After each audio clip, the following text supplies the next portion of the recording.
Kogi State Governor Yahaya Bello has declared that no amount of fake news will stop the All Progressive Congress APC and its presidential candidate Asiwaju Bola Tinubu from winning next month's election.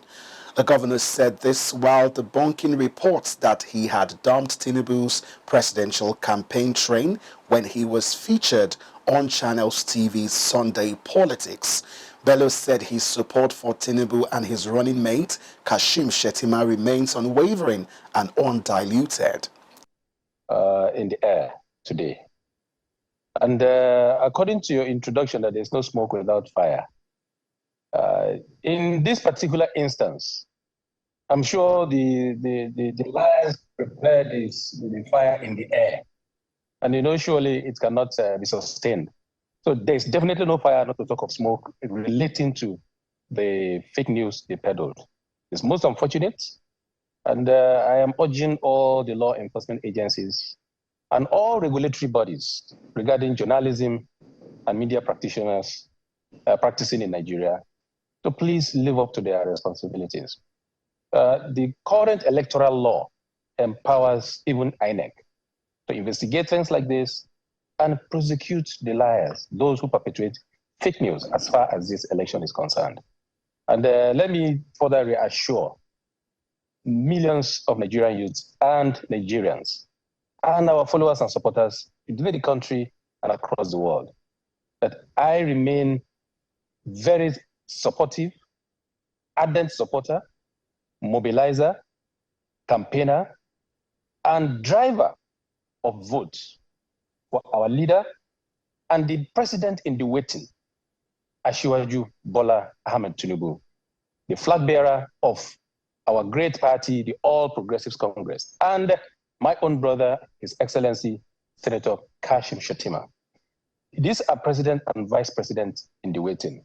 Of course, every Nigerian knows that I'm a big factor as far as this election is concerned because of the demography I represent in this country and even across the globe.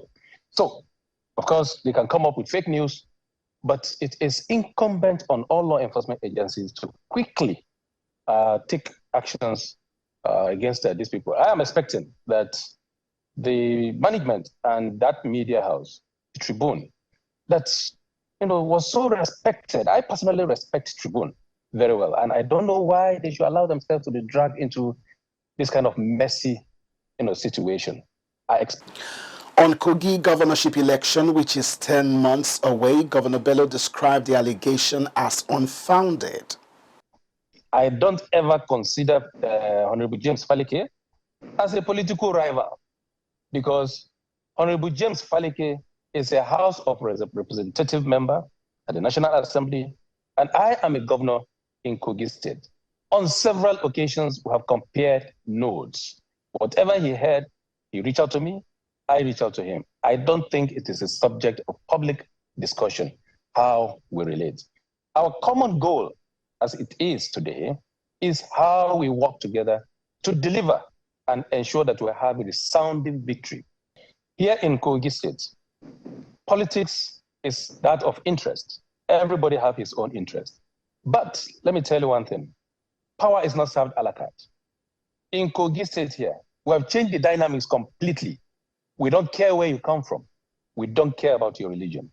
What is important is who can serve. And beside all of this, what we have at hand right now is our presidential campaign execution, is our election to be executed to ensure that our principal win. Kogi State's governorship election is still, way ahead, sometimes in November, possibly, by the grace of God. So it is not coming anytime soon. So why the agitation? I don't think there's any need for anybody to agitate. When we get to the bridge, we shall cross it.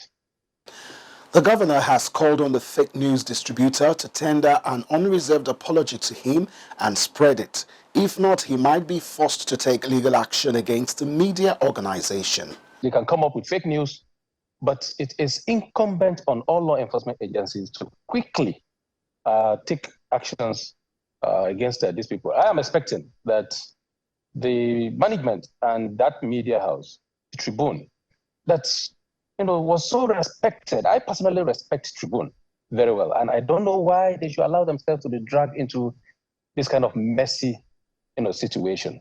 I expect them to retract that particular publication and tender public apology and give it a lot of publications within 24 hours. Else, I think my lawyers are capable of doing the needful.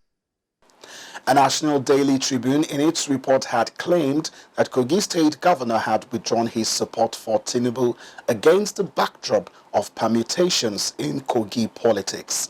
The report claimed the governor was suspicious that the lawmaker representing Ikeja Federal Constituency in the House of Representatives and Secretary of the APC Presidential Campaign Council, James Falake, may contest the Kogi State governorship election. The national leadership of the ruling All Progressive Congress APC has denounced a report accusing the Kogi State Governor Yahaya Bello of working at a cross purposes with its Presidential Campaign Council PCC to frustrate the chances of its standard bearer Asiwaju Bola Tinubu in next month's presidential election. National Publicity Secretary of the party, Felix Moka, noted on Sunday in Abuja that the said report was patently false and irresponsible. Analyzing the political permutation in Kogi State, a national paper had reported that Bello had tactically withdrawn support for Tinubu over fears that should the latter win the presidency, he would seek to install his protege and Secretary of the PCC, James Falake, as Bello's successor in the November governorship election. This fake news ostensibly intended to float an imagined rift between Governor Yahaya Bello and Honorable James Falake, Secretary of the APC Presidential Campaign Council, is the desperate and disgraceful conjecture of opposition elements unsettled by their party's giant campaign strides. He urged party compatriots and all Nigerians to disregard this fake news.